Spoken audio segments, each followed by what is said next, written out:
ఎదరబడాలి ఏదైనా దొంగ దెబ్బ ఎవడంత పిల్లడికి ఇచ్చి పడవరంటే పడుతాడు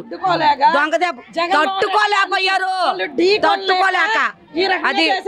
అన్ని అందరికి తెలుసు చిన్న పిల్లలకు కూడా తెలుసు ట్యాంపరింగ్ ద్వారా గెలిచారు ఈవీఎంలు మార్చారన్న విషయం కూడా ఈ రాష్ట్ర ప్రజలందరికీ తెలుసు చంద్రబాబు నాయుడు మనసు కూడా తెలుసు మరి ఎవడాదుకున్నాడండి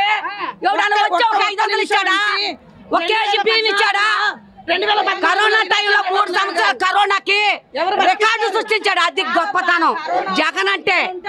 అల్లా తప్ప కాదు కరోనా టైంలో ఎవడాదుకున్నాడు వైసీపీ వాళ్ళకి అనుకున్న వాళ్ళకి పథకాలు మొత్తం జారవేశారు అన్నారు కదా అన్నారా అన్నదే ఈ దేశం మొత్తం రమ్మనండి ప్రతి 50 ఇళ్లకి ప్రతి 50 కుటుంబాలకి నేరుగా పొద్దున్నే తెల్లవారుజాము నుంచి రాత్రి వరకు ప్రతి వాలంటీ కష్టపడి ప్రతి ఇంటికి సంక్షేమం అందింది అంటే అది జగన్మోహన్ రెడ్డి గారి ఘనత కాదా వాళ్ళ కళ్ళేమైనా మూసుకుపోయినాయా వాళ్ళ చెవులేమైనా